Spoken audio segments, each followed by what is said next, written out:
YouTube news జర్నలిస్టులకు శుభవార్త. YouTube news జర్నలిస్టులకు అక్రిడేషన్లు ఎంతైనా అవసరం. యూట్యూబ్ న్యూస్ ఛానల్ జర్నలిస్టుల సంక్షేమానికి కృషి. రాష్ట్ర టీడీపీ అధ్యక్షులు గాజువాక ఎమ్మెల్యే పల్లా శ్రీనివాస్ హామీ. రాష్ట్ర సీఎం మంత్రి లోకేష్ ఐఎన్పీఆర్ కు సిఫార్సు పంపిన MLA Palla Srinivas. Visakhapatnam YouTube news channel జర్నలిస్టులు ఎవరైతే వృత్తిపరంగా ఉపాధి పొందుతూ ప్రజాసేవ, సమాజ అభివృద్ధికి కృషి చేస్తున్నారో వారందరికీ అక్రిడేషన్లు వచ్చేలా సహకరిస్తానని టీడీపీ రాష్ట్ర అధ్యక్షులు గాజువాక ఎమ్మెల్యే పల్లా శ్రీనివాసరావు హామీ ఇచ్చారు. మంగళవారం జర్నలిస్ట్ అసోసియేషన్ ఆఫ్ యూట్యూబర్స్ జై యూనియన్ ప్రధాన కార్యదర్శి సంజయ్ రెడ్డి సారథ్యంలో ఆయన్ను కలిసిన జై యూనియన్ ప్రతినిధులు మాట్లాడారు.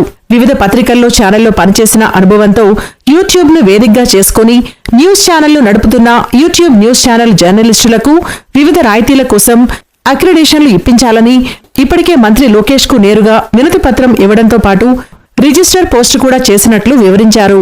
ఈ మేరకు ఆయన స్పందిస్తూ ప్రభుత్వం అధికారంలోకి రావడంలో ప్రముఖ పాత్ర పోషించిన యూట్యూబ్ జర్నలిస్టులకు కూడా అక్రిడియేషన్ ఇవ్వాల్సిన అవసరం ఉందని సిఫార్సు చేస్తూ రాష్ట్ర ముఖ్యమంత్రి చంద్రబాబుకు టీడీపీ అధ్యక్షులు పల్లా శ్రీనివాస్ కు లేఖ రాశారు. దీంతో పాటు ఐఎన్పీఆర్ కు కూడా పలు సూచనలు ఇస్తున్నట్లు హామీ ఇచ్చారు. ఈ సిఫార్సుతో పాటు పని జరగాలంటే యూనియన్ బాధ్యత కూడా తీసుకోవాలన్నారు. ఈ నేపథ్యంలో ఇటీవల వైజాగ్ వచ్చిన మంత్రి నారా లోకేష్ కు ఈ విషయంపై వినతి పత్రం ఇవ్వడంతో పాటు రిజిస్టర్ పోస్టులో రాష్ట్ర కార్యాలయానికి లేఖను అక్కడికక్కడే పంపారు.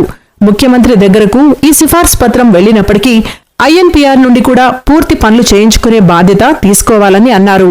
హౌస్ కమిటీలో ప్రతి ఒక్కరితో నేరుగా కలిసి మీరు అనుకున్న అక్రిడేషన్, విద్యార్థుల ఫీజులో రాయితీ సిఫార్సు పత్రాలను అన్ని విభాగాల నుండి దాటుకుంటూ కేబినెట్ కి వెళ్లే విధంగా జై సంఘ నాయకులు కృషి చేయాలని సూచించారు. ఒకప్పుడు మీడియా రంగం ఏదో ఒకరి చేతిలో ఉండేది.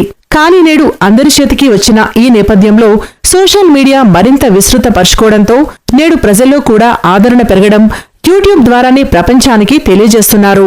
ఈ యూట్యూబ్ ఛానల్ ద్వారా న్యూస్ ప్రసారం చేసి ప్రజాసేవలో భాగమైన జర్నలిస్టులకు కూడా సంక్షేమం అందించాలని పునరుద్ఘాటించారు. ఈ కార్యక్రమంలో జర్నలిస్ట్ అసోసియేషన్ ఆఫ్ యూట్యూబ్ రాష్ట్ర, జిల్లా సంఘాల జర్నలిస్టు నాయకులు, జర్నలిస్టులు, విశాఖ జిల్లా అధ్యక్షులు యాకోబ్, ఉపాధ్యక్షులు గౌరీనాయుడు, గాజువాక అధ్యక్షులు శంకర్, సెక్రటరీ సుధాకర్, రాష్ట్ర జిల్లాల కార్యవర్గ సభ్యులు రమేష్ చంద్ర, మూర్తి, సీనియర్ పాత్రికేయులు గోవింద్, రాజు, చందు తదితరులు పాల్గొన్నారు.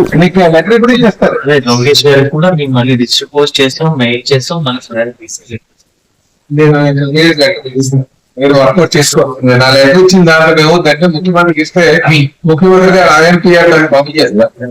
ఐఎన్పీఆర్ లోకి వెళ్ళి మీరు చేసుకుని లేకపోతే ఏమిటంటే ఫైల్ అక్కడ ఎవరికి ఇంట్రెస్ట్ ఉంటుంది ఆ సీఎం గారు చేసి పంపించేసి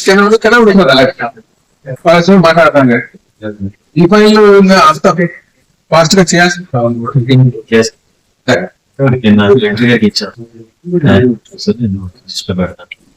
ఏ ఇన్ఫర్మేషన్ ఉన్నా సరే సోషల్ మీడియా యాక్టివిటీస్ చాలా ఎక్కువ ఉంటాయి. సాధారణంగా ప్రపంచాన్ని చేస్తుంది.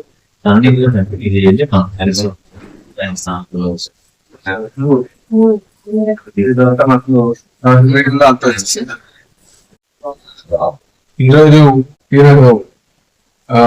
జర్నలిస్ట్ అసోసియేషన్ ఆఫ్ యూట్యూబర్స్ వారు మా దగ్గర రావడం జరిగిందండి. దాని వ్యవస్థాపక జనరల్ సెక్రటరీ సంజయ్ రెడ్డి గారు ఆధ్వర్యంలో వాళ్ళ మిత్రులను జరిపి మా దగ్గరికి వచ్చారు. అది ముఖ్యంగా వాళ్ళు అడిగేది అక్రిడిటేషన్ యూట్యూబర్స్ కి ఇవ్వాలని చెప్పేసి వాళ్ళు డిమాండ్ చేస్తున్నారు. గతంలో అయితే ఈ మీడియా అంతా కూడా కొంతమంది చేతిలో ఉండేది. కానీ సోషల్ మీడియా ప్లాట్ఫామ్ ఎప్పుడైతే యాక్టివ్ అయిందో సోషల్ మీడియా ద్వారా ఎక్కువ మంది ప్రజలు వీక్షిస్తున్నారు. కొంతమంది దగ్గర నుంచి అందరి చేతిలో పడుతుంది. ఎవరైనా సరే ఏ ఇష్యూ అయినా సరే మనం పబ్లిక్ చేరవేయాలంటే యూట్యూబ్ ద్వారా చాలా మంది చేరవేస్తున్నారు. యూట్యూబ్ ని మనం వారికి మిగతా జర్నలిస్ట్ లాగా వాళ్ళని కూడా కన్సిడర్ చేసి వాళ్ళకి అక్రిడిటేషన్ ఇవ్వాల్సిన అవసరం ఉంది. ఏదైతే మీరు డిమాండ్ చేస్తున్నారో ఆ డిమాండ్ ఖచ్చితంగా రాష్ట్ర ముఖ్యమంత్రి గారు తీసుకెళ్తారు. అలాగే ఐఎన్టీ అడ్మినిస్ట్రేషన్ తీసుకెళ్తాం. ఎన్డీఏ ప్రభుత్వం సోషల్ మీడియా ద్వారా ప్రచారాలకి ఆటంకం లేకుండా అందులో ప్రొఫెషనల్ గా ఎవరున్నారో ప్రోత్సహించి నలుగురికి న్యూస్ చేరవేయడంలో సహకారం అందిస్తారని తెలియదు.